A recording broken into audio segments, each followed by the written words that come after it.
Welcome back, Ravens flock, to your favourite UK-based Ravens podcast, Ravens Across the Pond. You'll see tonight joining me the usual suspects, DT, Richard, Danzai. How are we, gents? Great, Thank you. mate. Look, there's a lot of breaking news that we've got to go through, and then obviously discuss the rest of the shit that we do on this pod. But before that, our graphic designer, editor, Ollie, has created us a new intro, so let's roll the tape.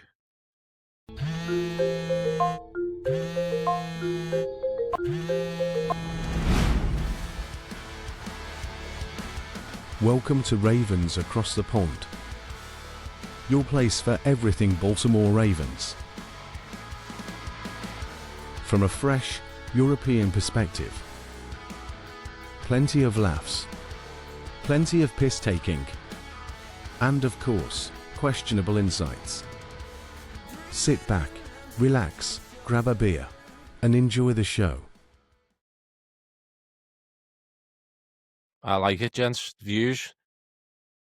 I've grabbed Very a beer like they polished. told me to, so That's it, innit? Well Buzzing. done, Ollie. Thank you very much. Scarily professional from Ollie to produce that.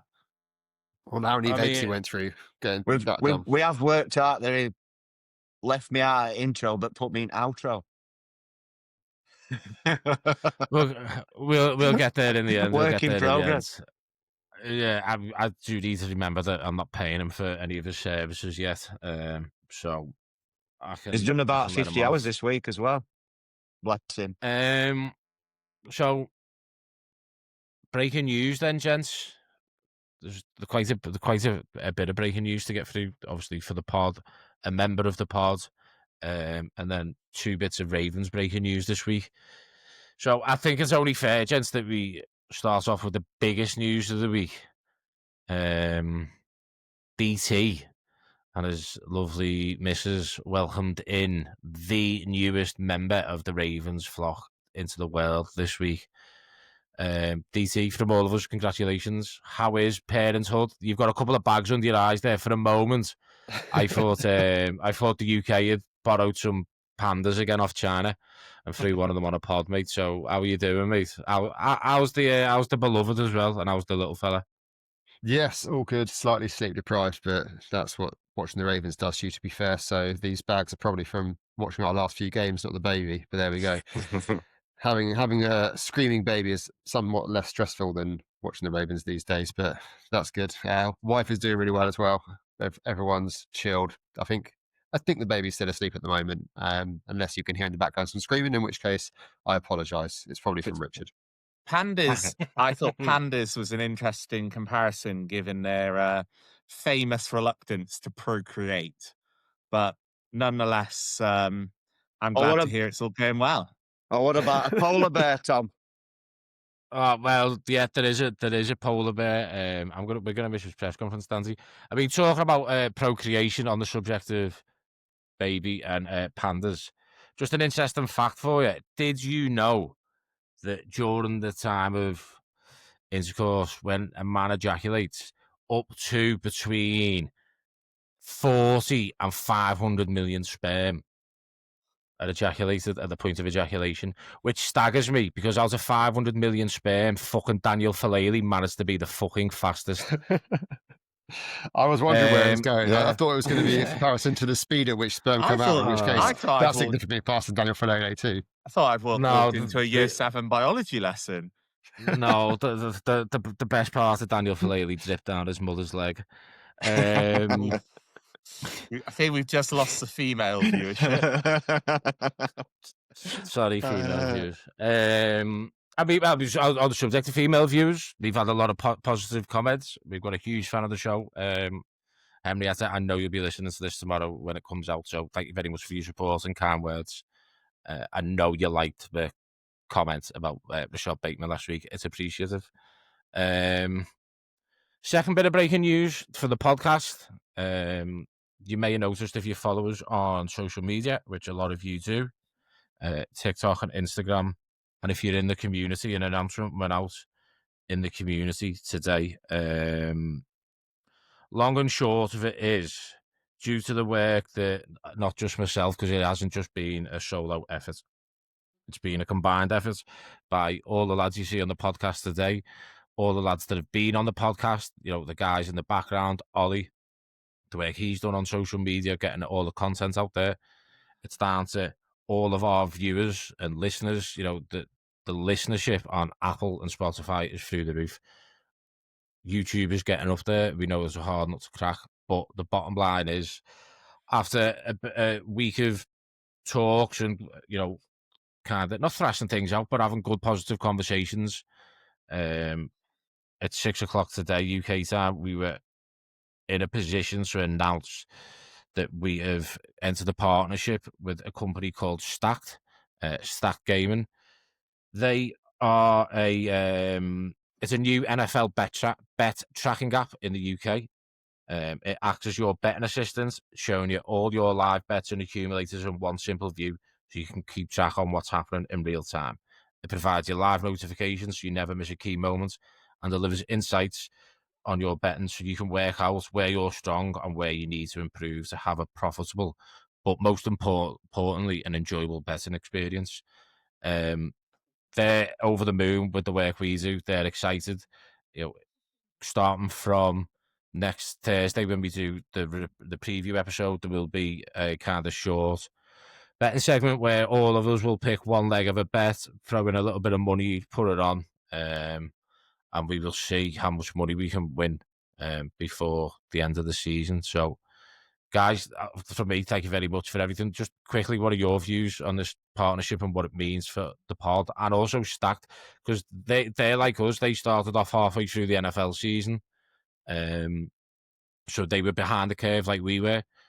But, you know, what we've done and how we've managed to kind of attack that curve and, you know, the trajectory that we're on is something that they're really keen on. They want to learn off us, and I'm sure there's things that we can learn off them. So Yeah, I'm really excited to see where this can go. the app looks decent. We used it, didn't we, at weekend? And once we got it up and running, it tracks everything Yeah. that you want to do, and it looks sound. Because Yeah, no, it's decent. NFL betting in UK is pretty sketchy. They don't seem to, you know what I mean? They don't seem to want to do what these are doing. So it looks cool. Yeah, I mean, you know, when it comes to sponsorship, I listen to plenty of podcasts where people will just take a sponsorship for the sake of a sponsorship, where, you know, they just, you know, it has no relevance to the team or to the actual podcast itself. But these guys have got a clear interest in the NFL, which is great to see. And everyone knows from listening to the pod that I like a flutter on some ridiculous odd bets. It was actually nice to use the bet and be able to see it track Keaton Mitchell's rushing yards finally come in. So that's 1 out of 3 of my bets. So might get there in the end with that ridiculous 1,000 to 1 threefold, but we'll see. Yeah, I think as you kind of alluded to, Tom, I think it's really nice to be aligned with people that are, you know, are starting off on their kind of journey and trying to grow just like us. And you know, this is not some kind of like faceless corporation. It's just a good group of guys trying to build something just like we are, and that's just a lovely thing. 100%. Yeah, I'm really excited to see where it goes to. There will be some events going on. We're getting some merch off them. I've pointed out, obviously, the Steelers colours, but that's what they've chosen to go with. But we can work with that. Dan, Jordan, and the guys behind the scenes there, they've been excellent with us. So yeah, here's to a long and prosperous partnership for us. So that's it for podcast breaking news. Ravens breaking news. Before we get to the big one, we'll go to a minor one. Ben Cleveland is suspended for 3 games. Failing a drug test, or the NFL put it in a certain way, don't they? But basically, he's pissed in a pot and it's put a line on something, and he failed the drug test. Now, I'm just wondering whether he's been at Coach Harbaugh's glue selection, because Harbaugh and Tom Uncle are clearly sniffing some sort of glue at the moment, so maybe that's what he's been done for, tooting barbs or something. Or do you think Arbs has spiked him? Because we can't keep not playing him. We'll just make him fail a drugs test. Yeah, Well, he must have been on some supply to even keep him in the team this long. I mean, Well, I have to say, Ben Cleveland's out, our O-line must be fucked. how shit must Ben Cleveland be that drugged up on pads, he still can't beat out Daniel Farlele? Yeah. It's like, Either that or he's gone home. Either that or he's gone home after the game, after the game last weekend, and just done a dance. I sparked up a joint and put his feet up and gone, "Ah, fuck this shit. I can't be arsed with another day at work." He's it's the only probably way to eaten get one through too it. many drugged up squirrels. He's hit some squirrels with some major tranks and eaten a couple of them. The big squirrels Yeah, I round mean, there, way. so I mean, that's it. That's it on the Ben Cleveland one. Obviously, you know, he's offered 3/5 of fuck all, hasn't he? Really? It don't matter. He wasn't Um, playing anyway, were he? Regardless. no, Yeah, no. not even getting dressed for the games anymore, which says everything about how the team view him.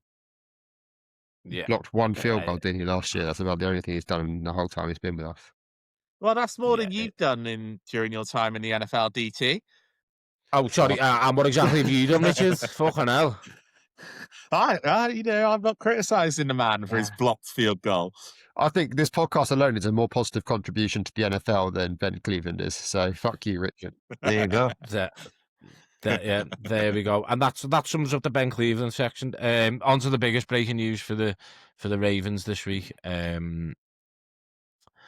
Travis Jones has signed an extension through till 2028. Total value of the deal is worth $40.5 million.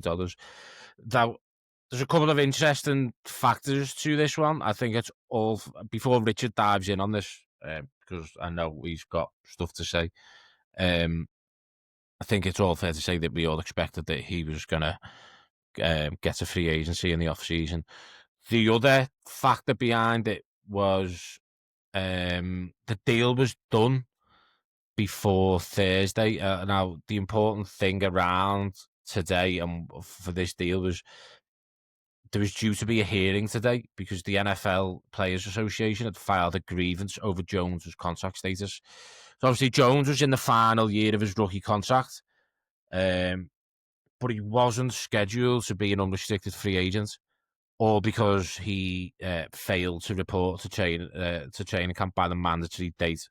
So that in turn stopped him from accruing a full season. If the grievance had occurred and failed, he would have been a restricted free agent in 2026. So, I mean, the positive is both sides found a solution that was suitable, obviously under them kind of challenging, stressful circumstances. You know, the words had come out. Jones had said that he just wanted to get the deal done. We got it at the right number. I'm happy we've got it out of the way. It's fair to say that he had a breakout season, making an impact against the run as well as the passes. 6 tackles for a loss are tied for the team lead.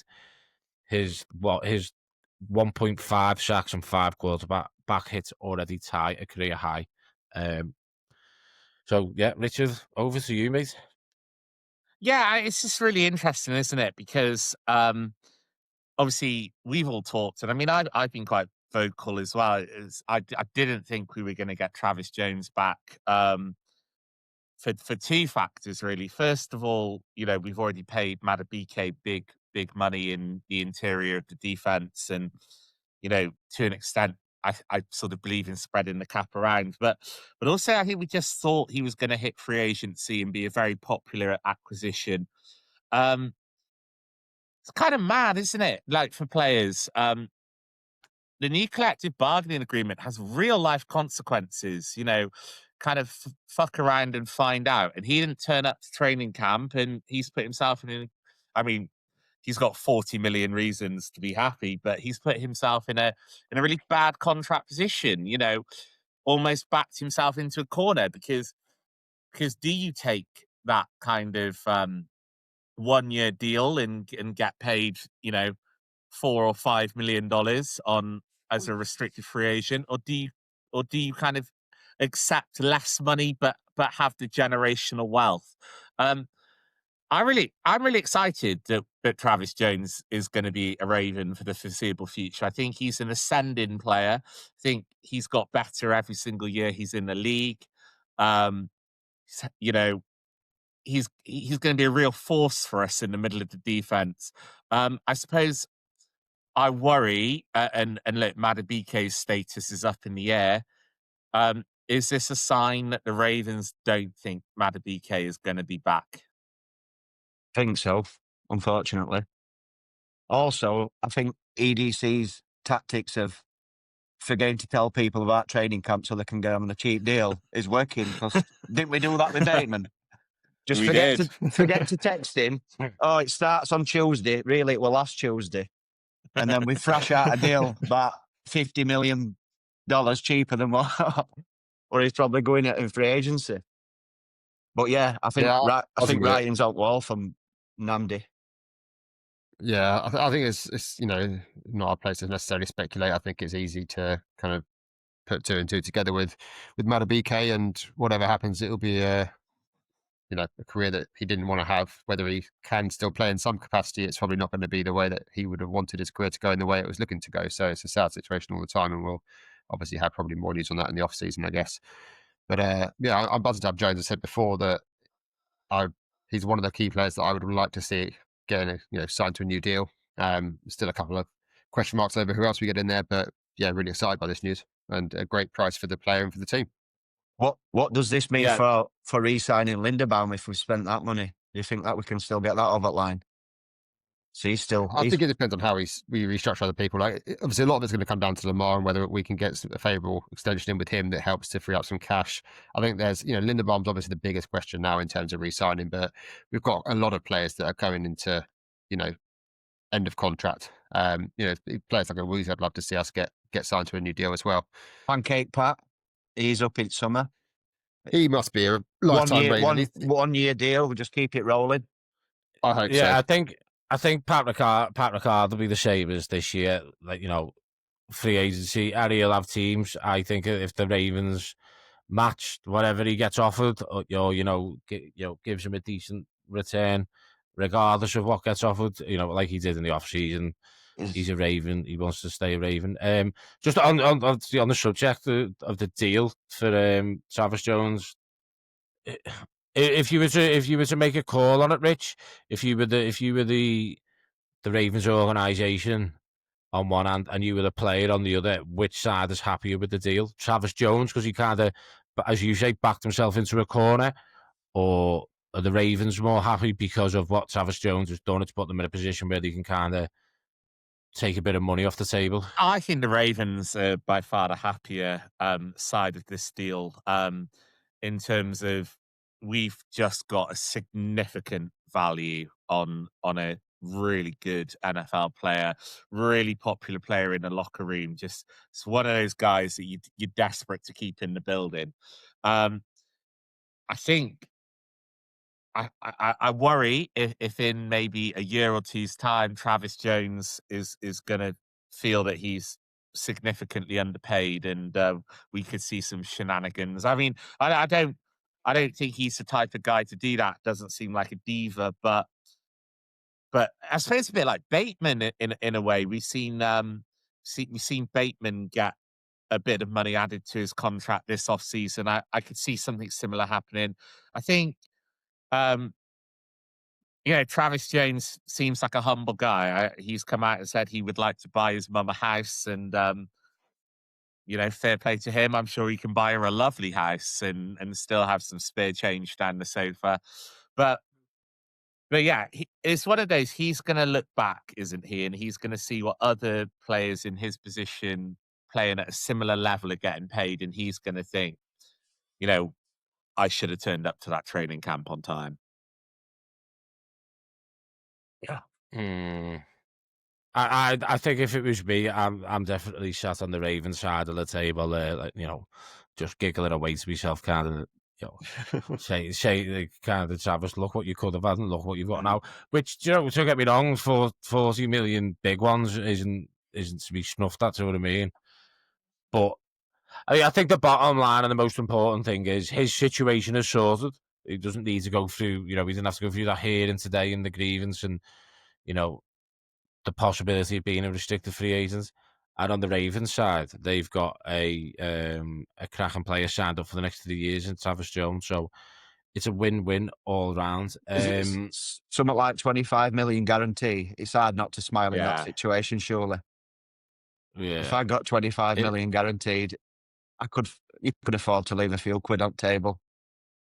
Well, you do need to get those UK house building targets back on track, downside, to get that type of money. No chance. So it's kind of win-win. It's not it's, the phrase "win" hasn't been used with the Ravens much on this podcast, apart from the phrase "must win." Looking ahead now to the game against Cincinnati. Must win. Just a side note, just a side note to this must-win game. It's down to be on record the coldest ever game for the Ravens in regular history. In regular season history, sorry, not regular history. Apparently What's the that weather in UK temps? I don't know, mate. I don't know. It's like when Have you got the Americans go, "Oh, it's 72 degrees outside." I feel like saying, "I don't know, mate. I don't, I don't measure the outside temperature to the temperature of a fucking I'm putting oven. a tea bag in a Call cup it at that and Celsius." trying to boil it. Yeah. So they reckon it's 10 degrees with a wind chill of -4. That's going to be in the minuses for sure. I'm going to Google. 10 degrees. That's ridiculous. So that is that's coming out on Dr. Google. Other search engines are available as -12. And then a wind chill of -4, so that's -16. Quick maths. Yeah, it says feels like Yeah. -7, so and that's in dodgy degrees. So Yeah. So I mean, that's just a shadow. That game, obviously, weather is going to play a factor. How's our Florida boys going to Ravens- fare? Yeah. Well, the Ravens go into this game 6-7. I'm not doing it. Resist the urge. Obviously, after a disappointing performance against the Steelers last week. This is the second time in 3 weeks that we're playing the Bengals. Joe Burrow is back for them. T. Higgins has been ruled out, concussion for the Bengals. There is numerous matchups to watch during this game, and possibly interesting matchups. Malachi Starks versus Joe Burrow. You've got Shea Flowers against cornerback DJ Turner. Marlon Humphrey against Jamar Chase. I mean, if Jamar Chase has got half the pace of DK Metcalf after what DK Metcalf did to Marlon last week, he's in for another long night. Isaiah Likely against Jordan Battle. Isaiah Likely needs a huge game, and obviously Derek Henry against Barrett Carter, the linebacker.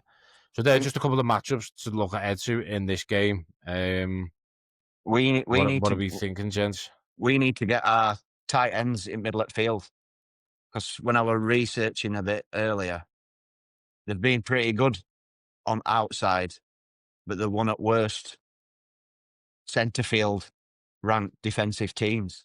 So we need to get that ball out to Andrews and Likely. In that's where fairness, Zay eats. Yeah, and in fairness to that stat though, Dan's the week before we played the Steelers, I think the Steelers gave up 230 yards rushing, and we just rushed the ball.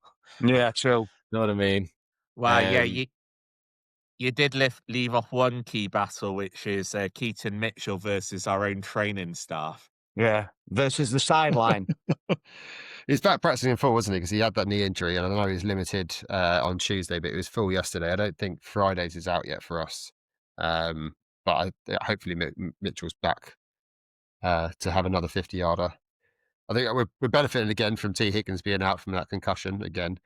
So that's helpful, but we'll see, because it didn't necessarily help us last time. Go on, DT.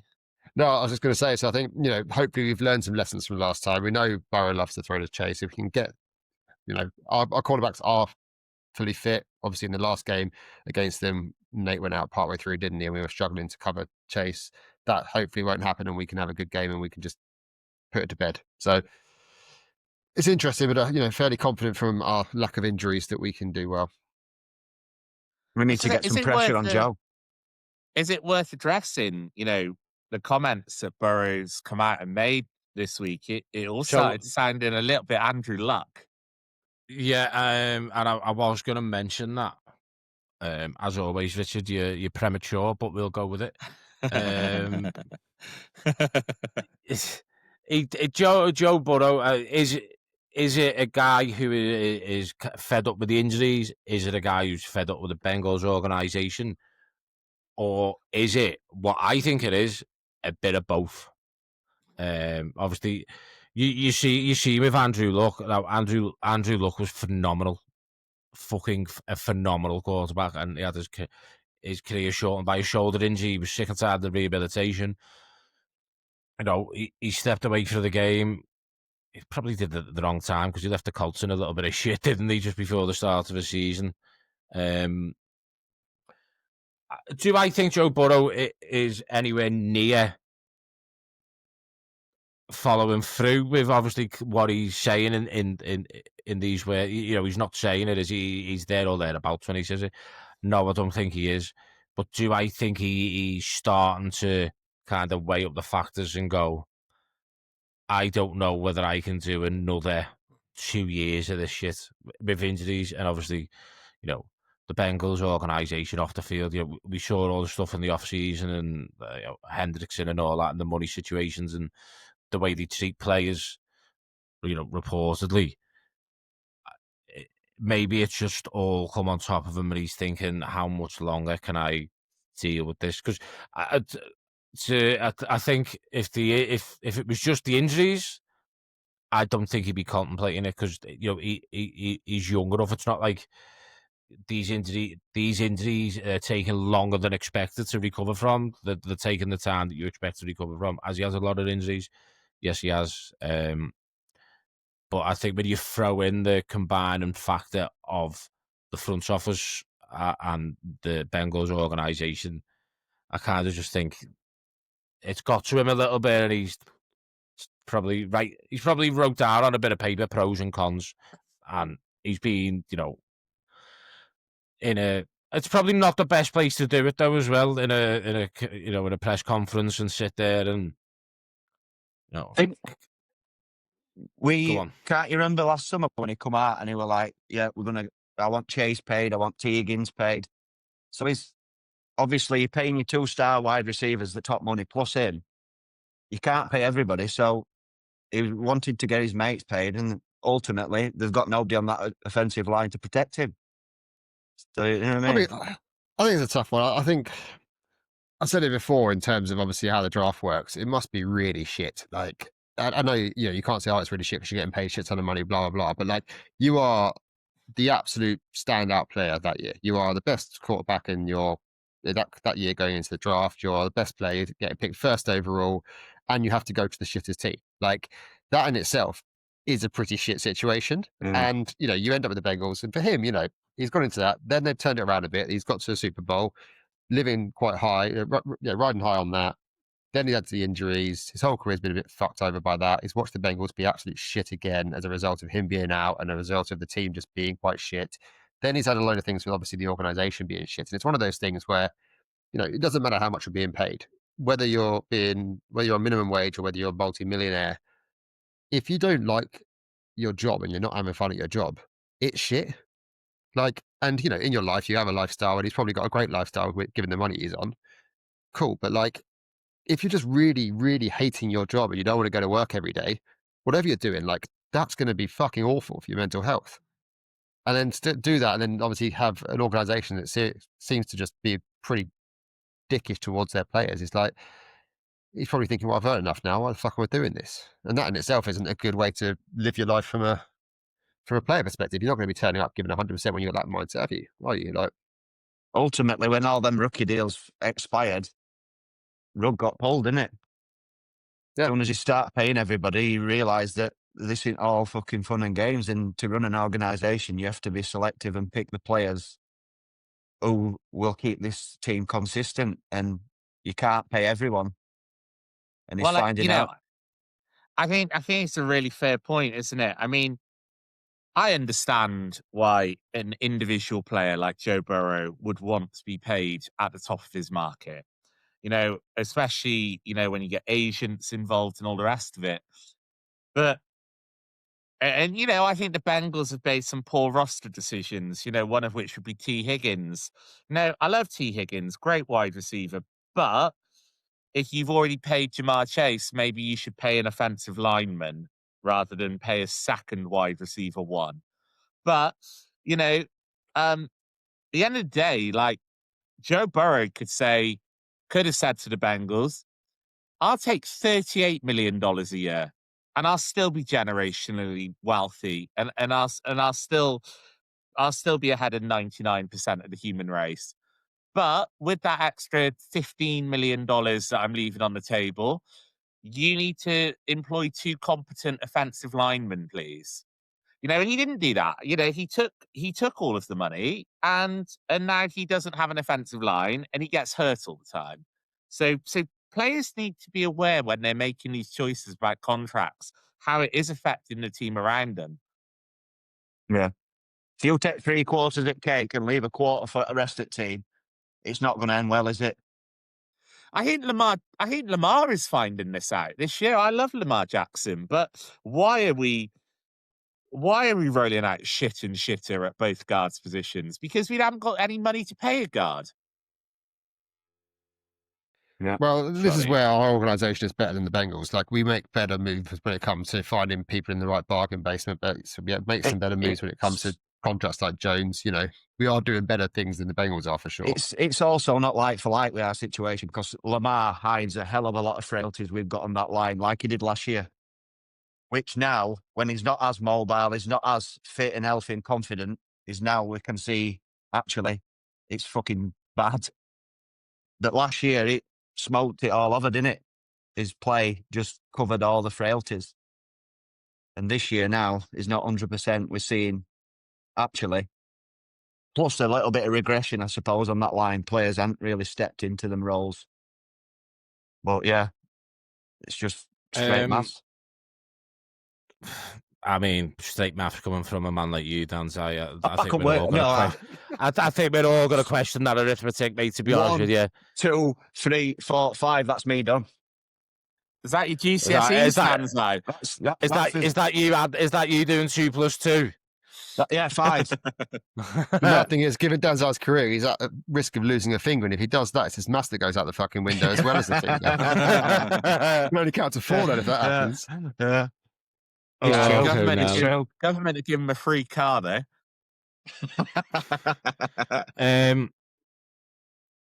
Danzai, this game, we've mentioned it countless times on this podcast. Todd Monken play calling. Yeah. Red zone conversion rates. What have you got for us on that, Danzai? Because I know you're eager to share with the group. Well, as we all realise, the red zone has been pathetic.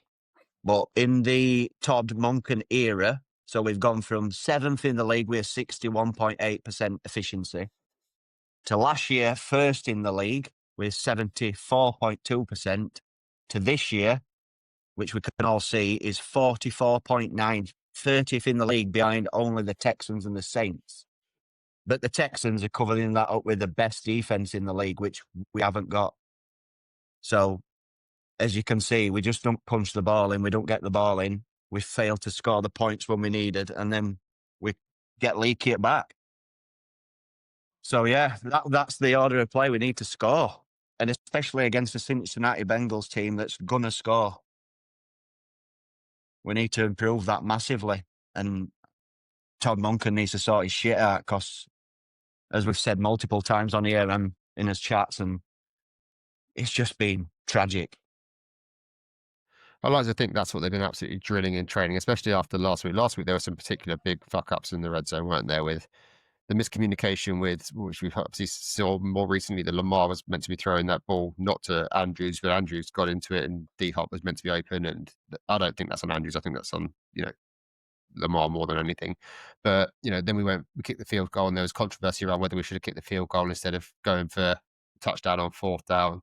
But given our red zone offense, I don't know why anyone would say we should have kicked a field goal on that, because we just don't have the ability to convert in the red zone, let alone on a must-score 4th down play. That is something that needs to be improved. And that's why we're going to pass the ball to Pat Ricard finally, and I'm going to get that part of my bet and Stack is going to notify me on it, and I'm going to be buzzing about that as well. Just- So it's coming. It's coming. We just need a Pat Rijkaard fake block, peel off outside, Lamar over the top. We've seen it a few times in past. We must Pat Pat Rijkaard, Rijkaard. Rijkaard, is he Pat Rijkaard. the brother of the ex Barcelona manager Frank? Frank Hart. We've seen it a few Okay, times now. on that play. I can remember it at least, last season? Yeah, think it's it got was touched on a season, I think, Yeah. every year he's been with us or something like that. But We forgot that play. We just screwed it up. That don't work anymore. talking of eligible receivers, the injury report has just come out, and it looks like Bateman's probably going to be the only person that's not playing. By the looks of it, What's he he's- down as? it was limited yesterday. And he didn't practice today, so he's down as questionable. But to go from limited to then not practicing on the Friday before a game is never a good sign. Ronnie Stanley didn't play, but that was for rest, for non-injury reasons, so he should be good. Darius Washington's questionable, as we know, and so is Tavius Robinson. I saw That'd be some. exciting if any of them get snaps. I saw some. A beat reporter says some. He interviewed Washington and he said that he should be good to go Sunday. Full Well, practice all week. Yeah, And, whether Tavius Robinson. Ravens choose to push him in is a different story, but I reckon he's going to be. I mean, that's the point of the season, isn't it? I said it. When we dropped to 1-5, I was like, they're playing playoff football now every week. But if that was the playoffs, we would have been out 2-3 weeks ago. There is still a chance that the season isn't totally dead and buried. Although after last week's defeat, I did say that the Ravens weren't going to play any playoff games. This is a must-win. So it's if the players are fit enough to practice all week, you get your best players on the fucking pitch. That's the bottom line. If you get beat this week by the Bengals, then Cancun. it's taken out of your hands. Then innit? You can just them players that you're unsure of. We can kind of sit them and just go about the season. I just wonder, in terms of our Darius Washington, he's kind of in a tricky position, isn't he? Because we're not going to put 4 safeties on the field. I mean, that would be quite bonkers. And Gilman has come in via trade to be that third safety and has done a really good job. So I'm just wondering if our Darius might get held out for an extra week, perhaps. Has Gilman done a great job though, or has him being there been a good thing for us by having someone there? Because he's missed a lot of tackles. Since he came in, he's missed a lot of tackles. Him coming in has been great because it's freed up Hamilton. We said this kind of from the start, but when you watch him play, he's not a great converting safety. I don't want to take anything away from him because I know he's been a great player for us by freeing up Hamilton, as we said.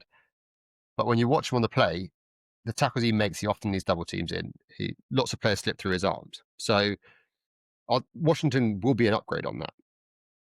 Yeah, I think Controversial, I know, but I think love it. Totally fair. Good criticism.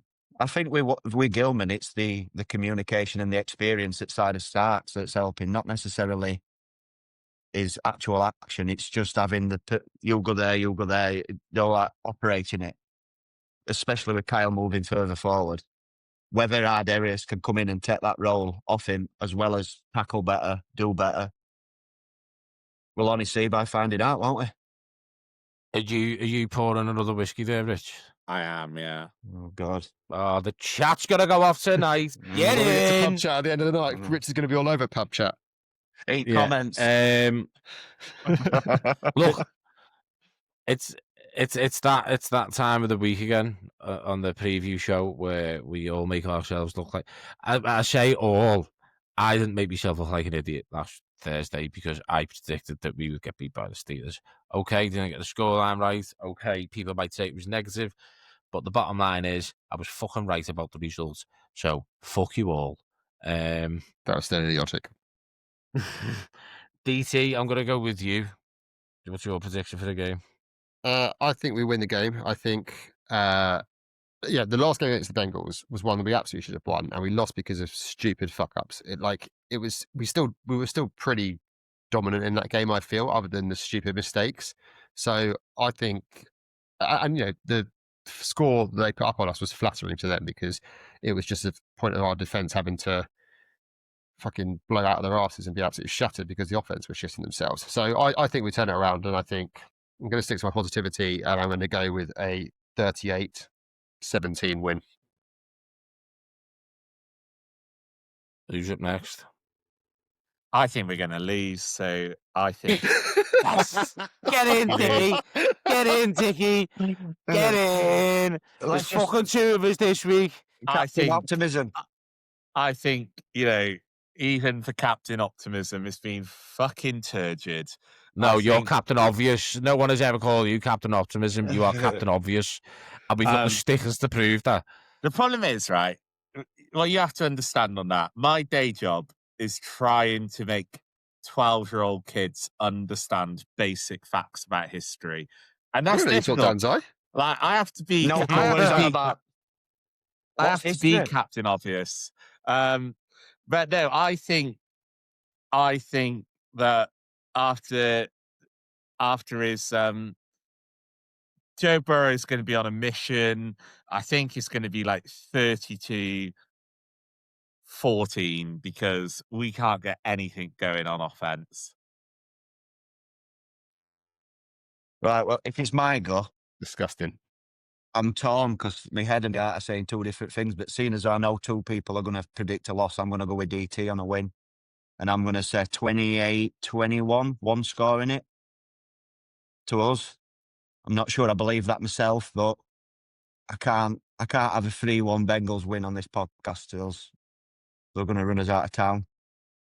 I like the way that Dan's eye's maths isn't capable of combining field goals and touchdowns. He has to stick to all touchdown scores. 100%. Or... I'll be honest with you. I've got kids here all holding their fingers up. If I had to go to another score, I'd never take for another kid. We're not doing that. Fucking hell. So yeah, I just can't see it happen. I just you know, we went in on it last week. Poor defensive play calling in the second half against the Steelers. Poor offensive play calling across the whole game against the Steelers, and it's been a running trend throughout this season. It's been a running trend through kind of Todd Monken's era in Baltimore. Zach Orr is still under a lot of pressure because remember when we were discussing, if the Ravens turned a corner, and we were like, they could have on defense, yes, but it's when we get to the Pats at Green Bay, and we thought we'd be all right until we got to them games, and then it'd be telltale sign. The fact of the matter is that we found out against the fucking Steelers that they're not. I'm gonna go. Do I really want to go that big? I'm gonna go 41-17 Bengals. Oh, no. I've got no faith whatsoever. I've got more faith in me going to bed tonight at a reasonable time and not waking up in the middle of the night to go for a piss.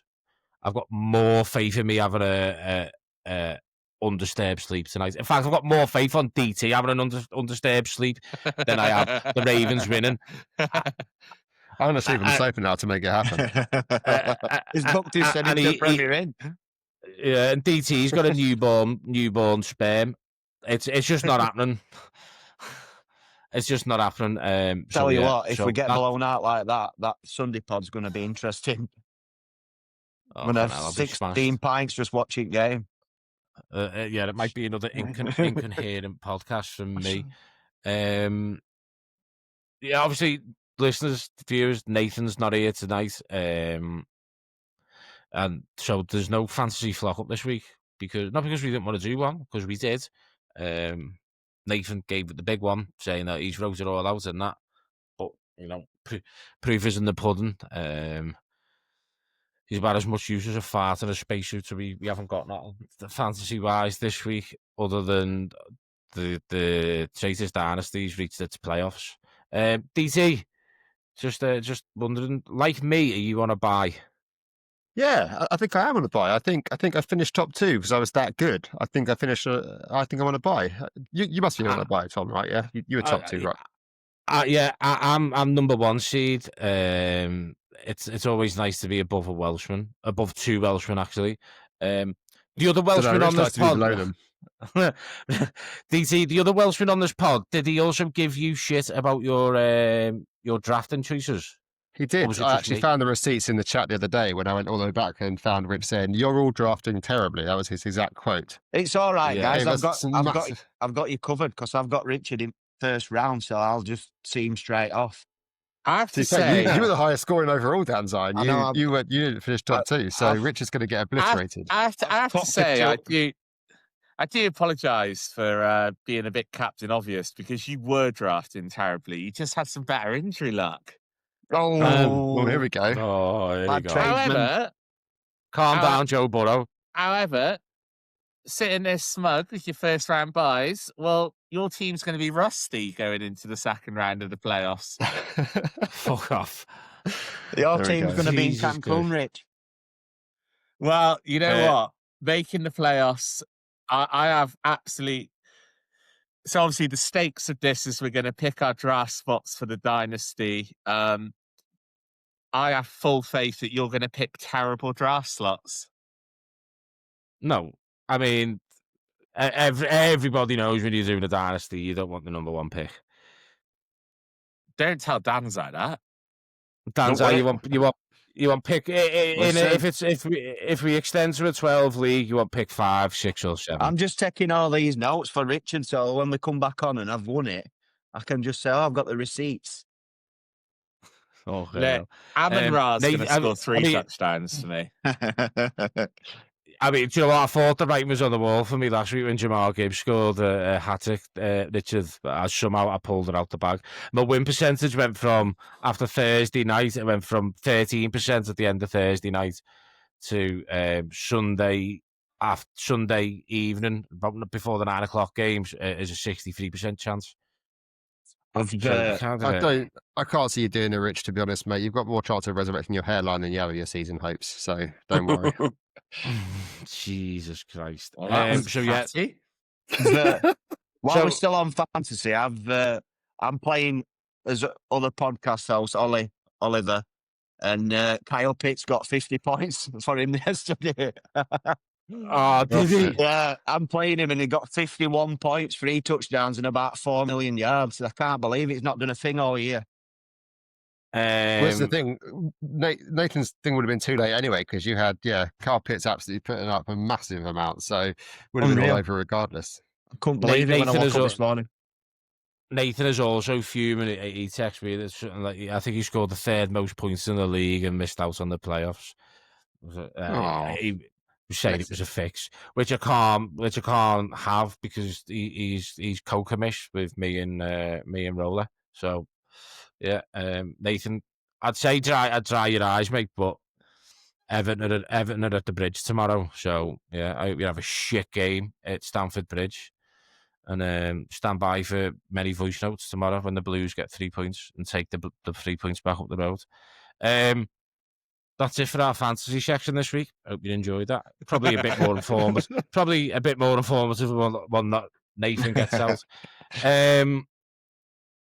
We've got a new feature this week, and it involves our guy Richard. I'm not even going to give you the title. In fact, no, I am. It's called Dick of the Week. Here's the intro for it.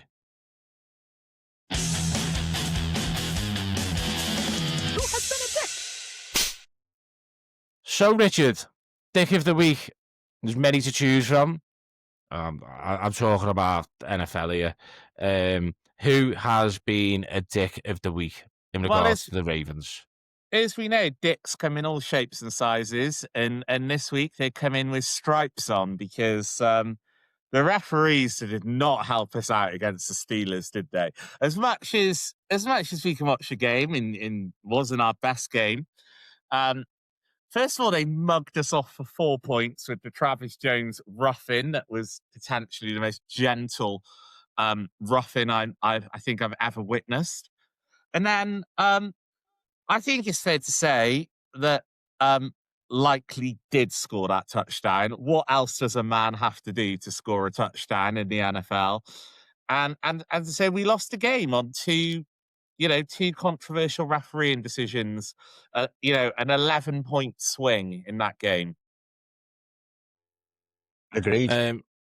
I know it's your segment, Richard, so maybe a bit of a fair shot saying the referees, but I also think that in regards to like the Isaiah, like the touchdown, the rules are the rules. I know if it was anywhere else on the pitch, on the field, it'd be okay. You could have gone with Daniel Falele.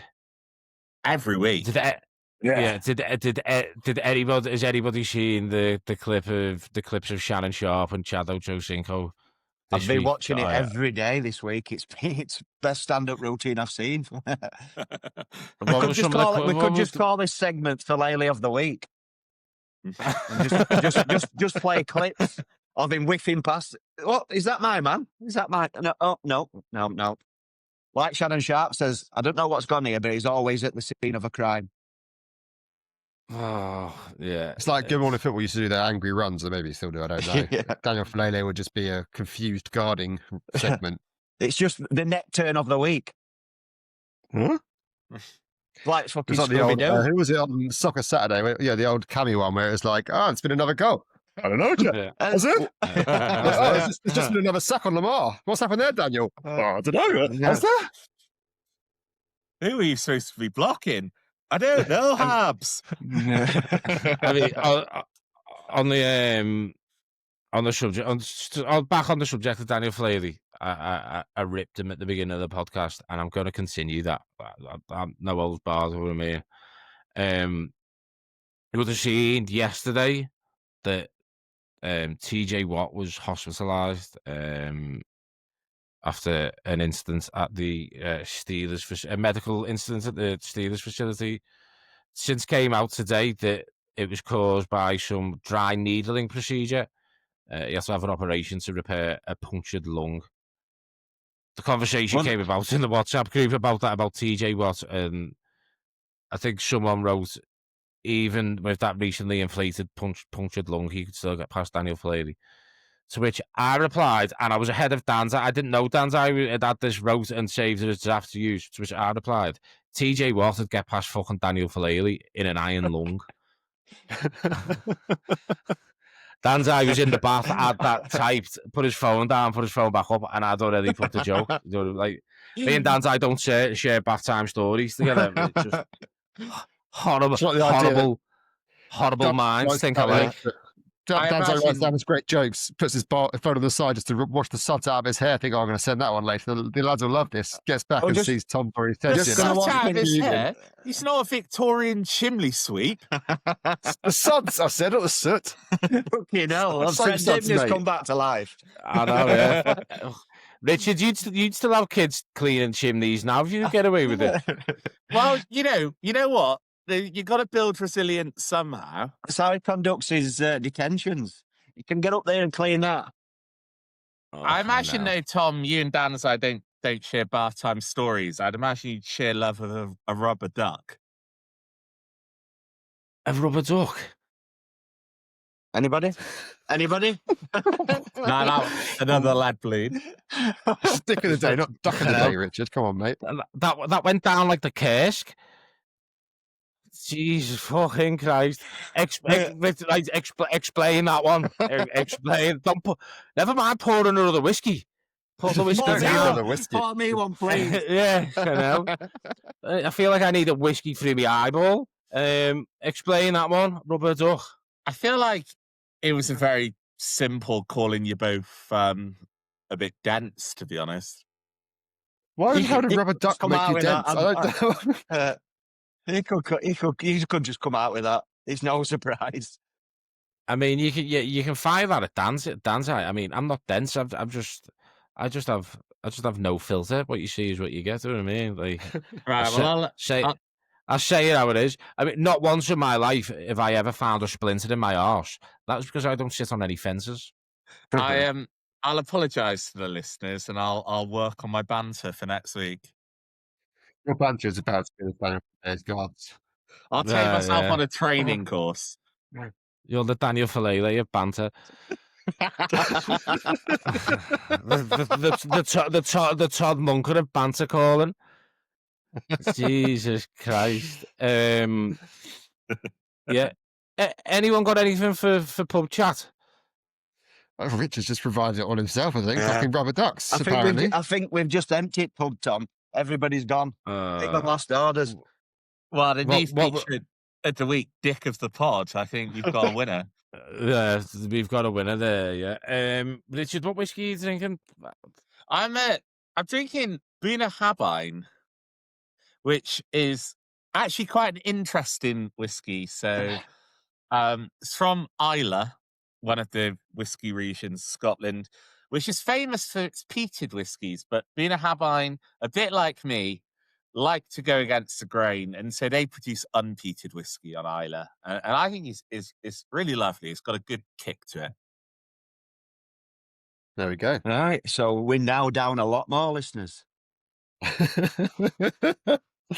God, your students, Rich. Right, who can edit this? Oh. You know what? It's all staying. It's what we are. It's who we are. We're not. You know, we don't sound like the shipping forecast on Radio 4. We are nothing raw, but a good laugh. unfiltered, unhinged. But I'm trying to think of a. Don't start talking about how we're unfiltered, otherwise Rich will get on another rant about whiskey and unfiltered and another Triple distilled. non-descriptive. Yeah. Richard, do us a favour, mate. Ring us at about 10:30, and I want to get my head down and tell you that story about that whiskey again.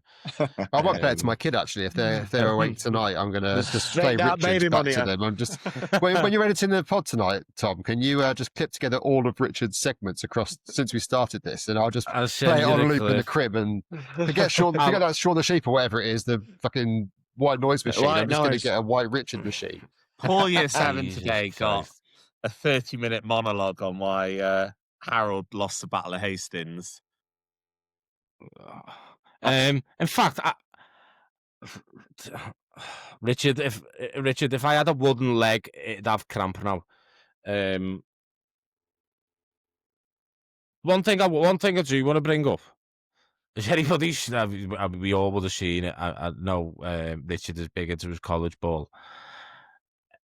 Have we all seen the incident that involved the former head coach of the Michigan Wolverines this week? And what an absolute shitstorm that is.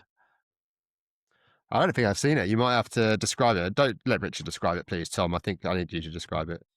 In my unfiltered way. So I'll explain it how I would explain it to the lads in work or, the lads down the pub. Head coach of the Michigan Wolverines, a guy called Sharon, was apparently having Extracurricular activities. extracurricular activities with one of his staffers. Extra training. She was getting a workout. By the way, he was married. His wife found out about this. I think threatened to leave him or tried to kick him out. So he went nuts with a blade. I think he threatened his wife with a knife. And then I think she's rang the police. While she's rang the police, he's jumped in a car, turned up at his mistress's house, gave her a load of, I think, down the banks, held a knife to his own throat, said he was going to do himself in. And his wife had to give the police his cell phone tracking to track exactly where he was. He's arrested. He's in custody. I think he's in protective custody. I think he was sacked, and then all this has happened. So I think he was sacked obviously on the proviso that not only did the Mitchell Wolverines have a shit season, obviously he's been he's had He's took that loss to Ohio State bad, hasn't he? He's had a staffer over his desk, hasn't he? Well, What I mean. Yeah, I mean, I have to say, I thought that was going to be a really comical story, and it took a really dark turn. And obviously, There's not much laugh. obviously, I'm glad. I hope that he's receiving the support in what's clearly a massive breakdown of his mental health. But and obviously everyone else involved in that story is, it sounds like a very scary story for everyone concerned. I mean, Yeah. I just think you shouldn't just fuck someone at work when you're married, to be honest. That's my takeaway. But What about if you're not married? If they're not Well, married, if only we had the pod HR's expert on tonight to teach us about that. yeah, we'll Who have to is the get pod HR expert? Oliver's input. Our favourite Bristolian. Oh, Oliver, yeah. So yeah, that was a bit of pub chat in it. Certainly, you talk about down the pub with your mates. Yeah, but a shit situation for all involved. Do you that's a think? mad reaction to Do it, you, though, isn't do you it? think Like, that Michigan will do us a Oh favour? yeah, Do you think Michigan will do us a favour and take the other Harbour brother off us? absolutely not. Come on, take but John. what is his head coach capabilities, though? Like, is he a possibility for us? He needs a job. We need a new head coach. He might bend Ben Cleveland over, you know. I mean, after the Justin Tucker stuff, and Earl Thomas having a threesome with his brother, I think, just about think the Ravens are up to here with sexual misconduct practices in the workplace, or in a massage parlor, or in an hotel room with your brother. So yeah. On that note, we've been Ravens across the pond. I've been Thomas. They've been DT, Richard, and Danzai. We'll see you on the next one. Thanks for See ya. listening to Ravens Across the Pond. We'll see you next time.